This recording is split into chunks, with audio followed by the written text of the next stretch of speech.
नमस्कार, आप देख रहे हैं IBC 24। मैं हूं आपके साथ विजय कुमार पंड्या। शुरुआत करते हैं खबरों की रात 10 बजे के इस बुलेटिन में। सबसे पहले बात रायपुर की करते हैं, जहां रायपुर में लॉकडाउन को 17 मई की सुबह 6 बजे तक बढ़ा दिया गया है। राज्य सरकार से मिले दिशा निर्देश के अनुसार रायपुर में घटते संक्रमण को देखते हुए जिला प्रशासन ने पूर्व में जारी गाइडलाइन में कुछ राहत दी है। नई गाइडलाइन में कृषि से संबंधित संस्थाओं को खोलने की छूट दी गई है। वाहन मरम्मत, पंचर सुधार, स्टेशनरी शॉप, लॉन्ड्री सर्विस, आटा चक्की, पैकेजिंग मटेरियल और संबंधित इकाइयों के संचालन की अनुमति जारी की गई है। वाहन सर्विस सेंटर सिर्फ रिपेयर के लिए खुलेंगे। शोरूम खोलने की अनुमति नहीं होगी। सिर्फ गली मोहल्ले में स्थित एकल किराना दुकानों को खोलने की अनुमति होगी।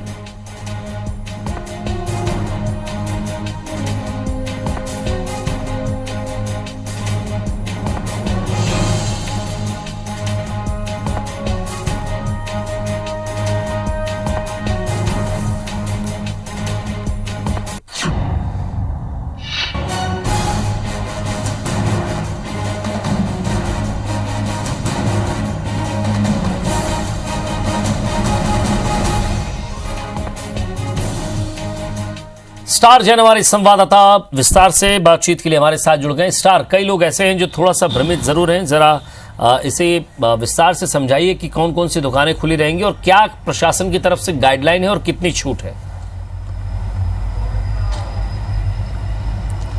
देखिए, सबसे पहले तो आपको बता दूं कि राज्य सरकार ने गाइडलाइन जारी किया था अलग अलग जिलों के लिए। सबसे पहले तो आपको बता दूं कि राज्य सरकार ने गाइडलाइन जारी किया था अलग अलग जिलों के लिए, जिसमें 15 मई तक लॉकडाउन लगाए जाने का सुझाव दिया था। उसके बाद जिला प्रशासन ने इस पर मंथन किया है और 17 मई तक लॉकडाउन को एक्सटेंड किया है। लेकिन जिस प्रकार से गाइडलाइन में कहा गया था कि जिन जिलों में संक्रमण की दर घटी है वहाँ पर अतिरिक्त छूट दी जा सकती है, उसके बाद रायपुर में संक्रमण की दर पिछले कुछ समय में घटी है, जिसके चलते यहाँ पर लोगों को अतिरिक्त छूट प्रदान की जा रही है। छूट में सबसे पहले आपको बता दूं कि जो राशन की और अनाज की दुकानें हैं उनका संचालन गली मोहल्ले की जो एकल दुकानें हैं वो वहाँ पर स्थापित दुकानें को किया जा सकता है उनका संचालन, लेकिन 5 बजे तक ही उनको छूट रहेगी। उसमें भी एक समय में दुकान में 5 से ज़्यादा लोग नहीं रह सकते हैं और होम डिलीवरी को ज़्यादा फोकस करने की उसमें कहा गया है। मार्केट, मॉल्स, सुपरमार्केट, बाज़ार, ये तमाम स्थापित जो बाज़ार है पूरी तरीके से बंद रहेंगे। सिर्फ एकल दुकानें ही खुलेंगी। बाकी दूसरी बात करें, वाहनों के रिपेयर के लिए राहत प्रदान की गई है। जो मैकेनिक है वो अपनी दुकान खोल सकते हैं, पंचर दुकान खोल सकते हैं। जो शोरूम्स हैं वहाँ पर भी सिर्फ रिपेयरिंग के लिए गाड़ियों के रिपेयरिंग की अनुमति रहेगी। वाहन बिक्री के लिए अनुमति नहीं रहेगी शोरूम्स में। इसके अलावा जो मौजूदा स्थिति में जैसे गर्मी का मौसम है, लोगों को इससे राहत देने के लिए पंखा, कूलर, फ्रिज, AC, ये तमाम चीज़ों के व्यवसाय जो है दुकानें नहीं खोल सकते, लेकिन लोगों को आवश्यकता पड़ने पर होम डिलीवरी दे सकते हैं। साथ ही साथ इनके मैकेनिक्स और प्लम्बर यानी इलेक्ट्रीशियन और प्लम्बर को छूट रहेगी कि वो होम सर्विस में दे सकते हैं, जाकर अपनी दुकानों में रिपेयर नहीं करेंगे लेकिन घरों में जाकर वो सेवाएं दे सकते हैं। इसके अलावा जितने कंस्ट्रक्शन के काम जारी हैं उन्हें शुरू किया जा सकता है, लेकिन गाइडलाइंस के साथ में। ये कुछ प्रमुख रूप से छूट थी। इसके अलावा जहाँ तक सप्लाई चेन को मेंटेन करने के लिए जो थोक बाजार है या मंडी है वहाँ पर सामग्री की लोडिंग अनलोडिंग की अनुमति रात 11 बजे से सुबह 5 बजे तक ही रहेगी, जो पहले भी जारी थी। इसके अलावा शासकीय कार्यालयों को भी अनुमति दी गई है जो 50% की उपस्थिति के साथ में, लेकिन उसमें आम पब्लिक के काम नहीं होंगे। सिर्फ शासकीय कार्यालय जो कार्यालयीन कामकाज के लिए वो खुलेंगे। रायपुर की बात करें, रजिस्ट्री ऑफिस खुलेगी लेकिन टोकन सिस्टम उसमें दिया जाएगा। बैंकों को एक बड़ी राहत मिली है व्यापारियों को कि बैंकों को संचालन की अनुमति दी गई है और इसमें लेकिन 50% स्टाफ के साथ उनको काम करना होगा और इसमें जितने भी व्यापारिक लेन देन है उसके लिए छूट दी गई है। आम पब्लिक के लिए ये बैंक संस्थाएं बंद रहेंगी लेकिन व्यापारिक गतिविधियों के लिए छूट रहेंगी। इस प्रकार से ये बाकी जो गाइडलाइंस है वो यथावत रहेंगी। शराब दुकानें हो, चाहे मॉल्स हो, सुपरमार्केट हो, स्पोर्ट्स एक्टिविटीज़ के केंद्र हो, जिम हो, रैली, जुलूस, इन तमाम चीज़ों पर प्रतिबंध यथावत रहेगा। इसमें कहीं भी ढिलाई बरती नहीं गई है। सिर्फ आवश्यक वस्तुओं के तहत जो राशन की दुकानें और खाद्य सामग्री की दुकानें हैं या मैकेनिक की बात कर लें, जो वाहन रिपेयर वाली बातें हैं, या फिर टीवी, फ्रिज, AC, कूलर, इनके जो मैकेनिक्स हैं, इलेक्ट्रीशियंस और प्लम्बर्स, इनको घर सर्विस की छूट दी गई है।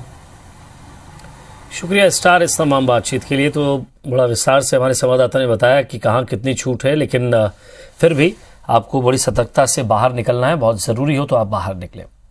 इधर रायपुर, दुर्ग, राजनांदगांव और महासमुंद में कोरोना से बेहतर होते हालात के दावों के बीच रायपुर सांसद सुनील सोनी ने राजधानी स्थित एम्स की यथास्थिति की समीक्षा बैठक ली है और इस बैठक में राज्य सरकार से मिलने वाली सुविधाओं पर विस्तार से चर्चा हुई है, जिसमें समय पर रेमडेसिविर इंजेक्शन न मिलने से मरीजों को होने वाली परेशानियों पर प्रमुख रूप से बातचीत हुई।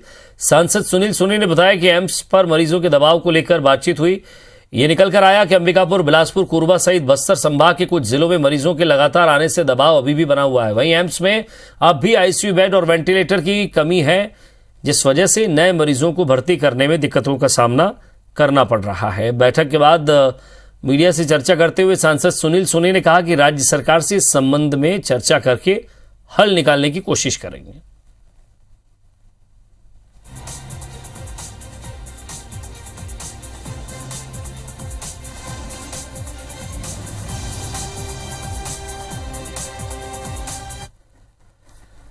कोरोना संक्रमण काल में पीएम फंड से वेंटिलेटर खरीदी को लेकर इन दिनों छत्तीसगढ़ में प्रदेश सरकार और भाजपा के बीच आरोप प्रत्यारोप का दौर चल रहा है। नेता प्रतिपक्ष धर्मलाल कौशिक का कहना है कि पिछले साल कोरोना संक्रमण काल में राज्य सरकार ने पीएम केयर फंड से 70 वेंटिलेटर खरीदे थे, जिसमें से 2 वेंटिलेटर को छोड़कर सभी 68 वेंटिलेटर की क्वालिटी में राज्य सरकार द्वारा खरीदे गए वेंटिलेटर जिलों में कंडम हालत में पड़े हुए हैं। उन्होंने आरोप लगाया कि राज्य सरकार को बताना चाहिए कि पीएम केयर फंड से कितने वेंटिलेटर खरीदे गए, उसे किस जिले में भेजा गया, क्योंकि उन्हें जिस तरह की शिकायतें लगातार मिल रही हैं उसके मुताबिक राज्य सरकार ने पीएम केयर फंड की राशि का दुरुपयोग किया है और जो वेंटिलेटर की खरीदी की गई है वो उचित मापदंड और उचित सर्टिफिकेशन के नहीं लगाए गए हैं।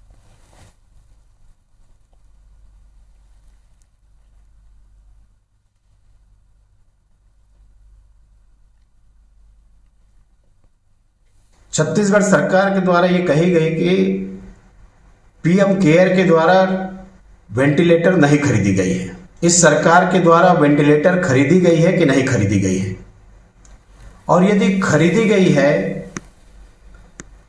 तो कौन सी राशि के द्वारा खरीदी गई है, कितना वेंटिलेटर खरीदा गया है, किस किस जिले को दी गई है और क्या उसकी स्थिति वर्तमान में है, ये सारी बातों को सरकार की तरफ से स्पष्ट करनी चाहिए। राज्य सरकार की जहां तक की बात है, राज्य सरकार ऐसा कर नहीं सकती अगर, क्योंकि उनको पता है कि शहर में या प्रदेश में अभी किस तरीके से वेंटिलेटर की जरूरत है। ये जरूर पीएम फंड से खरीदा हुआ वेंटिलेटर होगा। मैं ये न्यूज को बहुत अच्छे से देख रहा था। 70 शायद वेंटिलेटर लिया गया जो पूरे तरीके से खराब दिया गया है। रायपुर, दुर्ग, राजनांदगांव और महासमुंद में कोरोना से बेहतर होने के हालातों के दावे के बीच रायपुर सांसद सुनील सोनी ने राजधानी स्थित एम्स की यथास्थिति की समीक्षा बैठक ली।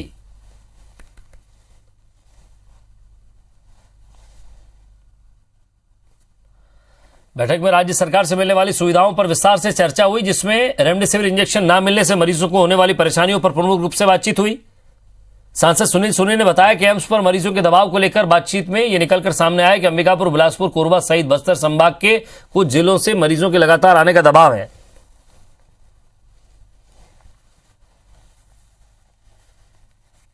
कि राज्य सरकार को जो है कुछ 5-7 एक्सपर्ट्स लोगों की टीम बनाना चाहिए और ये एक्सपर्ट्स लोग तय करें कि क्या व्यवस्था खड़ी करें।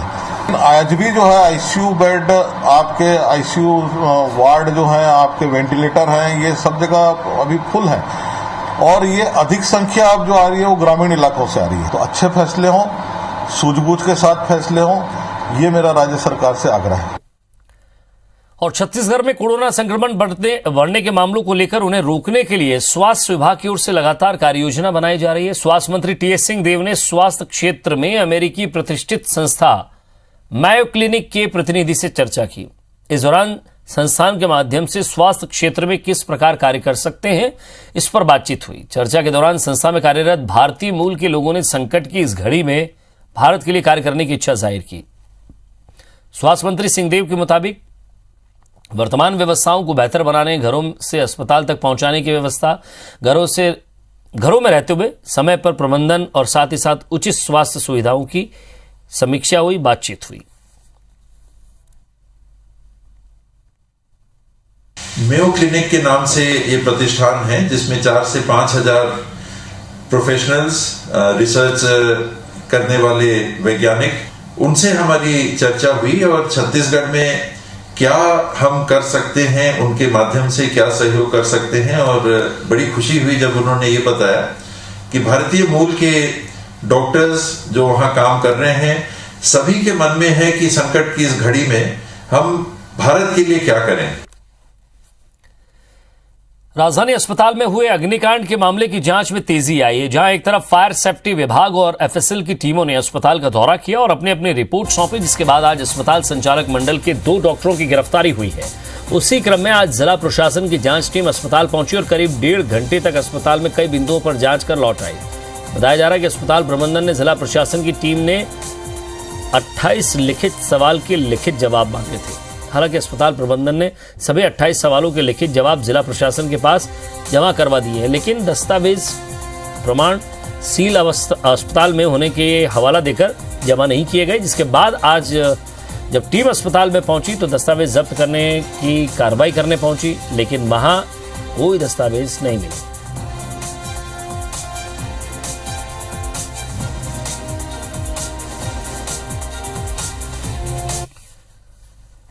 कोरोना काल में भी कई निजी अस्पताल मनमानी और नियमों का धड़ल्ले से उल्लंघन कर रहे हैं। ऐसे निजी अस्पतालों पर अब स्वास्थ्य विभाग और प्रशासन एक्शन में है। रायपुर के बाठिया अस्पताल पर बड़ी कार्रवाई करते हुए 10 दिनों के लिए कोविड अस्पताल का लाइसेंस रद्द कर दिया है। मरीजों से तय रेट से ज्यादा पैसे लेने की शिकायत लगातार मिल रही थी, साथ ही पैसे लेने के बाद भी बिल नहीं दिया जा रहा था। परिजन की शिकायत पर सीएमएचओ ने कार्रवाई करते हुए लाइसेंस रद्द कर दिया है और अब 10 दिनों तक बाठिया अस्पताल नए कोरोना मरीज भर्ती नहीं कर सकेगा।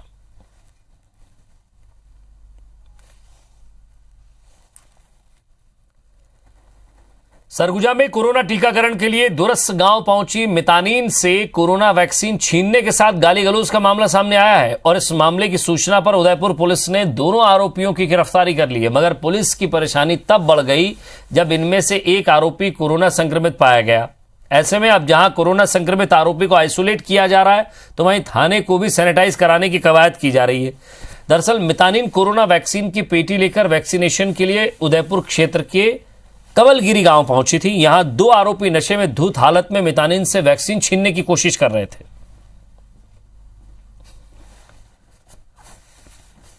तो सेकेंड टीका लगने वाला था, उसको बुला के हम लोग वहाँ पे थे जी। फिर दिवाकर और भुवनेश्वर वहाँ पे पहुँचे। फिर ये लोग गंदा गाली गलौज दे रहे थे, यहाँ टीका में पूरा देश मर रहा है, तुम लोग जिम्मेदारी लोगे। वो मारने के लिए डंडा भी तोड़े थे और वैक्सीन को वहाँ से फेंकने के लिए हो रहे थे, पूरा रजिस्टर फेंक दिए थे। घटना की जानकारी पुलिस को दी गई। तत्काल पुलिस घटनास्थल पहुंची और वहां पर से एम्पूल, जो वैक्सीन का एम्पूल था वो और रजिस्टर को उनसे वापस प्राप्त किया गया और दोनों आरोपियों को गिरफ्तार किया गया, जिसमें एक जो आरोपी है वो कोरोना पॉजिटिव पाया गया। और जरा कोरोना अपडेट आपको बताते हैं छत्तीसगढ़ का। छत्तीसगढ़ में आज 15,785 कोरोना मरीज मिले हैं। छत्तीसगढ़ में पिछले 24 घंटे में 210 मरीजों की मौत हुई है और अब तक 7,87,486 संक्रमित छत्तीसगढ़ में मिल चुके हैं और 9,485 मरीजों की मौत हो चुकी है। आज 11,308 मरीज डिस्चार्ज भी हुए हैं। अब तक 6,53,542 मरीज स्वस्थ हुए हैं। छत्तीसगढ़ में एक्टिव मरीजों की संख्या 1,24,459। स्टार जैन हमारे संवाददाता हमारे साथ जुड़ गए। स्टार, आज भी एक बड़ी संख्या थी, जिस बड़ी संख्या में जो कोविड मरीज थे वो अब ठीक होकर घर लौट रहे हैं, तो जो ठीक होने वाली संख्या है लगातार उसमें भी इजाफा होता जा रहा है। देखिए, पिछले 24 घंटे के कोरोना अपडेट्स पे देखा जाए तो जो पिछले ट्रेंड बना हुआ था, नए संक्रमित की केसेस की बात करें तो 15,785 के आसपास मामले आए हैं, जबकि ठीक होने वाले केसेस जो है लगभग 11,000 के करीब है। रायपुर के लिए राहत भरी बात है कि रायपुर में लगातार संक्रमण का असर कम होता जाए। एक समय में जो रायपुर पीक पे पहुंच गया था, 5000 से ज़्यादा केस आए थे, आज रायपुर में 1008 केस रिपोर्ट हुए 24 घंटे में। और पूरे छत्तीसगढ़ की बात करें तो रायपुर से ज़्यादा केस 4 अन्य ज़िले हैं, जहां पर 1200 के आसपास केस हर ज़िले में हैं। तो रायपुर 5वें स्थान पे है छत्तीसगढ़ की बात करें तो। जिन केस जिलों में ज़्यादा मामले हैं जो उसमें बिलासपुर, रायगढ़, कोरबा और जांजगीर चांपा, ये 4 जिले ऐसे हैं जहाँ पे हर जिलों में लगभग 1200 के केस आए हैं। तो उस लिहाज से देखा जाए तो पूरे छत्तीसगढ़ में जहाँ कोरोना संक्रमण के मामले तेजी से बढ़ते लगातार जो बढ़ रहे हैं अभी भी जारी है, लेकिन उसके साथ साथ ठीक होने वाली मरीजों की संख्या भी लगातार बढ़ रही है। और राहत की बात यह है कि रायपुर जो सबसे बड़ा एपिक सेंटर बन गया था एक समय में कोरोना के लिए, आज वहाँ पे काफ़ी कम मामले आ रहे हैं और वहाँ पे भी कंट्रोल हो रहा है। जिस प्रकार से राज्य सरकार ने दूसरे जिलों पे फोकस किया है और लॉकडाउन लगाया गया, एक्सटेंड किया गया, आने वाले समय में वहाँ पर भी संक्रमण थोड़ा कम होगा और लगातार पूरे प्रदेश में संक्रमण के मामले जो कम होते जा रहे हैं उस पर भी इसका असर देखने को मिलेगा। हाँ, शुक्रिया स्टार इस तमाम बातचीत के लिए, क्योंकि जिस तरह से लगातार मरीज बाहर आ रहे हैं और जांचें भी हो रही हैं, लेकिन जांच के बाद एक राहत की बात यह है कि जो डिस्चार्ज होने वाले मरीज हैं उनकी तादाद भी ज्यादा है। जरा मध्य प्रदेश का भी अपडेट आपको दिखा देते हैं। मध्य प्रदेश में आज 12,236 कोरोना मरीज मिले हैं। तो मध्य प्रदेश में 12,236 कोरोना मरीज मिले। मध्य प्रदेश में अब तक 6,12,666 संक्रमित मिल चुके हैं। मध्य प्रदेश में पिछले 24 घंटे में 98 मरीजों की मौत हो गई है। प्रदेश में अब तक 6,003 मरीजों की मौत हुई है। मध्य प्रदेश में आज 11,249 मरीज डिस्चार्ज। प्रदेश में अब तक 5,20,024 मरीज स्वस्थ हुए हैं और मध्य प्रदेश 639 है। और शहर जो बड़े शहर हैं उनकी बात करें तो आज इंदौर में 1805 मरीज मिले हैं, भोपाल में 1673, ग्वालियर में 1096 और जबलपुर में 711।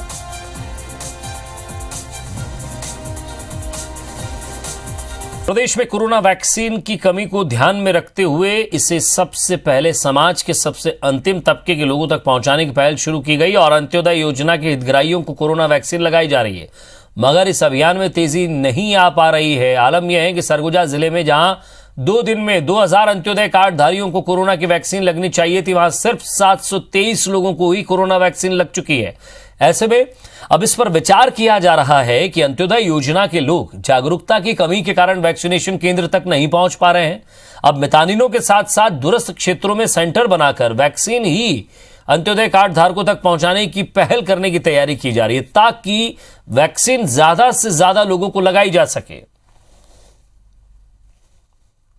वहीं कांकेर के भानु प्रतापपुर तहसील के डोंगरकट्टा और उच्च पानी गांव में ग्रामीणों ने कोरोना वैक्सीन लगाने से इनकार कर दिया। प्रथम चरण में लगे वैक्सीन के बाद कई लोगों ने बीमार पड़ जाने से डर के कारण सोमवार को टीका लगाने पहुंची टीम का विरोध कर दिया। अब स्वास्थ्य विभाग की टीम कैंप लगाकर पहले गांव के ग्रामीणों का स्वास्थ्य परीक्षण करेगी ताकि बीमारी के कारण का पता लग सके। उसके बाद ही टीकाकरण के लिए ग्रामीणों को प्रोत्साहित किया जाएगा। और लॉकडाउन का बुरा असर सबसे ज्यादा अगर किसी पर देखा जा रहा है तो वो है किसान, खासकर वो किसान जो सब्जी भाजी उगाते हैं। अब उनके पास नाम मात्र के ही ग्राहक पहुंच रहे हैं। जो ग्राहक आते भी हैं तो औने पौने दाम में सब्जी खरीद रहे हैं। ऐसे में इन किसानों की परेशानी लगातार बढ़ रही है। दरअसल लॉकडाउन के कारण सभी दुकानें बंद हैं। ऐसे में जरूरी खाद तक नहीं मिल पा रही है। किसान ये कह रहे हैं कि जिस रेट में बिचौलिए सब्जियां मांग रहे हैं उस दाम में मजदूरी देने का पैसा भी नहीं निकल पा रहा है। वहीं दूसरी ओर जनता भी परेशान है। महंगी सब्जियों के दाम से 10 से 12 रुपए कीमत के लाने वाली सब्जियों को दुगने तिगने दाम पर बेचा जा रहा है। लॉकडाउन में सब सब्जी उब्जी सब मार खा के बिक्री नहीं हुआ थे। लेकिन तो कोई ले नहीं। पहले बहुत आदमी लेने वाला आते रही 2 छन 4 छन से आते रहे। अब तो कोई नहीं आवा थे। जो आते तो भाव बता छोड़ के चलते थे। अभी न एको कनिक नहीं बेचावत। पहली थोड़ा बहुत न बेचावत रही, अब एको कन नहीं बेचावा है। वो पूरा वो निकाले माल वो मेरे पड़े है बस्ती में, लेकिन बस्ती माल बस्ती में है, बारीक माल बारी में खराब हुआ थे। कोई कर नहीं बेचावा थे। बहुत घाटा नुकसान हुआ थी। मिल रही है सब्जी भाजी वगैरह अगर लेने जाओ मैंने डबल रेट में मिल रही है। और उनको बोलो कि भैया थोड़ा सा कम लगा लो तो बोलते नहीं हैं। और उत्पादन तो अच्छा है लेकिन पैदावारी के साथ साथ उसके विक्रय में इतना तकलीफ हो रही है कि इसको फसल को फेंकना पड़ रहा है हमको। असम विधानसभा चुनाव में कांग्रेस की हार पर वहां के सह प्रभारी बनाए गए विकास उपाध्याय ने कहा है कि असम में हार की वजह वहां की लीडरशिप है। चुनाव परिणाम की समीक्षा के बाद वहां की लीडरशिप को मजबूत किया जाएगा। राष्ट्रीय नेतृत्व के सवाल पर उन्होंने कहा कि कांग्रेस का राष्ट्रीय नेतृत्व काफी मजबूत है, लेकिन स्थानीय लीडरशिप को और मजबूत करने की जरूरत है। उन्होंने वहां के समय और परिस्थिति के मुताबिक ग्राउंड रियलिटी को जानकर और अधिक मजबूती से काम करने की बात कही। साथ ही ये भी कहा कि कांग्रेस संगठन ने वहां पर बेहतर काम किया है, जिस वजह से पार्टी को अच्छे वोट प्रतिशत मिले हैं। कांग्रेस पार्टी का कार्यकर्ता बहुत मजबूती के साथ काम करता है, लेकिन समय के अनुसार, परिस्थितियों के अनुसार ग्राउंड रियलिटी को जानकर और भी मजबूती से काम करने की आवश्यकता है। कांग्रेस पार्टी बहुत मजबूती से काम करती है, कार्यकर्ताओं को पहचानती है। संरक्षण के रूप में, संरक्षक के रूप में लगातार सोनिया गांधी जी, राहुल गांधी जी, प्रियंका गांधी जी, तमाम कांग्रेस पार्टी के बड़े नेता बहुत मजबूती के साथ काम कर रहे हैं। मैंने आपको पहले भी कहा, जैसे असम चुनाव की अगर आप बात करेंगे, असम चुनाव में प्रदेश में क्या कमी पेशी रही वो वहाँ के लोगों की कमजोरी है, ये राष्ट्रीय स्तर की कमजोरी नहीं है। कहाँ हमारी कुछ कमियां हो गई उसको भी पता लगाया जा रहा है और उसको आने वाले समय में कैसे उसको ठीक करना है, उसके लिए काम पार्टी के कार्यकर्ता और पार्टी की लीडरशिप वहां पर करेगी। लेकिन और पश्चिम बंगाल में टीएमसी कार्यकर्ताओं के हमले के विरोध में भारतीय जनता पार्टी 5 मई बुधवार को देश भर में धरना देगी। छत्तीसगढ़ प्रदेश बीजेपी के नेता भी टीएमसी के खिलाफ छत्तीसगढ़ में धरना देंगे। दोपहर 2 से 5 बजे के बीच गाइडलाइन का पालन करते हुए अपने अपने घर के बाहर धरना प्रदर्शन पर बैठा जाएगा। बीजेपी प्रदेश अध्यक्ष विष्णुदेव साय ने बंगाल की घटना को लोकतंत्र की हत्या का प्रयास बताया है।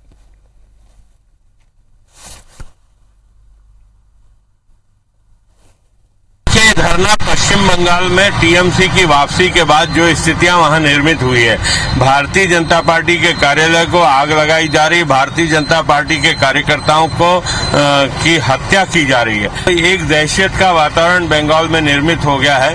उसके विरोध में भारतीय जनता पार्टी का प्रत्येक कार्यकर्ता अपने निवास पर बंगाल सरकार के खिलाफ, ममता बनर्जी की पार्टी टीएमसी के खिलाफ धरना देगा। इसी के साथ फिलहाल इस बुलेटिन में इतना ही। नमस्कार।